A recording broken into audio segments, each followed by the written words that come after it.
everyone who you are and what you do. Yeah. My name is Sam Sanders. I've been a journalist in radio and podcasting for like 13 years. I was in public radio for a very long time, but now I host Vibe Check with my sisters, and I host another show for Vulture and a New York magazine called Into It. So just podcast guy. Yeah, podcast queen, king. I'll take it. Icon. I'm Saeed Jones. I'm a poet and essayist. I've written 3 books. My new one is called Alive at the End of the World. And it's so good. Thank you. Thank you. Happy to be here with my friends. And I'm Zach Stafford. I'm a journalist. I used to be an editor-in-chief, and I'm also a Tony winner with the one and only Jennifer Hudson on our show. Yes! I like it. Yeah. I already see how you support each other. Yeah.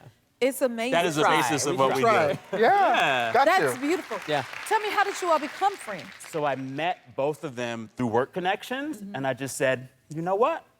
They're mine. Yeah. They're I claim mine. them. Yeah. I see commonality. Yeah. We had shared experiences. We're 3 Black queer men who grew up in the South. Yeah. We had so much to Yeah. connect Yeah, on. There you okay, go. all right. There you go. Yeah. And I just said, you know what? I feel like God gave y'all to me. Yeah. So that. Yeah, and it's also been like a practice, and I was a fan of both of their works for forever. I used to read, I remember I went on a date once, and I read Saeed's poetry on my date. Which works. It works. Wow, It works. you read his poetry. I read, Okay. yes, I was trying to like pull out all the stops. I was like, I got some poetry, I'll pick up dinner, all that. And then Sam, I randomly went to one of his live shows in Chicago, because I used to live in Chicago, like you. And Yeah, the same background. Okay. Can you tell everyone what Vibe Check means? So when, go ahead, Zach. Whatever you I want. mean, no, for us, you know, we realized as friends, we started this group chat in the pandemic, and we were using this space to really check each other's feelings. Like, girl, did you see this tweet? Did you read this book? Are you watching this show? And it was a safe space for us to ask those questions you maybe shouldn't tweet or you shouldn't tell people in public. And so as we were doing this practice and we had done shows together, we were like, wait a minute, I feel like this could be a show. And that's kind of how it began. And like on the podcast, when we're doing a vibe check, we're checking the vibe of ourselves as friends. Like, how are you doing, sister? Yeah. But we're also saying, what is the vibe in the world and how do we process it? There's too much news to absorb. And the point of the show is to make current events digestible. Right. And make a place where we can ask questions of ourselves and each other to grow together. Yeah. So we're checking the vibes for us, but also just in the world. It's such a powerful moment when you can check in with your people, find your people, check in with your people, and you go, is it me? Am I crazy? crazy. Or, Right. And it's like your friend goes, you're not crazy, you're just Black and paying We attention. need that. baby. Yes. You just see what's happening. You know Yes. what I mean? That's important. Yes.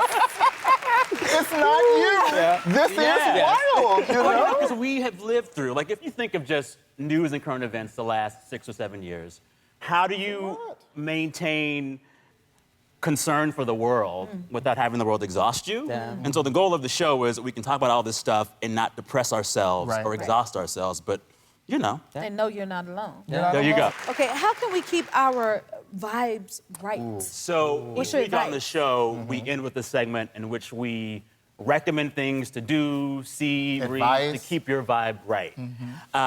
Right now, what's keeping my vibe right, and hear me out, horror movies. It's so weird. You like horror movies. So one, in this really weird moment of like media flux where you don't know who's going to the movies or watching streaming or whatever, horror movies always succeed. They bring folks to theaters, they're big on streaming, they're bankable, so we're gonna see a bunch more horror movies. But I also think that horror movies in general help us think about grief, which we don't talk about enough in our real lives. Horror movies are often about the line between life and death, what happens after we're gone. These are things that we should be thinking about, and horror lets you get there through entertainment. And we all love to be scared in a dark theater around strangers. You don't, I do. But consistently, horror movies just make me feel happy. So that's for me. Okay. That's for me. So everybody has something. Yeah, That's- they gets got something them too. there. I mean, my big thing this year is this is my year of maybe. I know Shonda Rhimes said it's the year of yes, and girl, I did the yes. I said yes to everything, and I'm tired. I think all of us are really tired, and I'm at maybe. So you call me for a drink, maybe. I want a job, maybe. Like it maybe gives you space to consider what could be, because it's really about boundary setting. It's like, you know what? I'm not so quick to say yes or no. I just need a moment to myself and my peace. So that's where I'm at. That's my vibe. If you like this video, smash that like button and subscribe to the Jennifer Hudson Show YouTube channel. Check your local listings or visit jenniferhudsonshow.com to see when you can watch full episodes in your area. And don't forget to sign up for the newsletter. Happy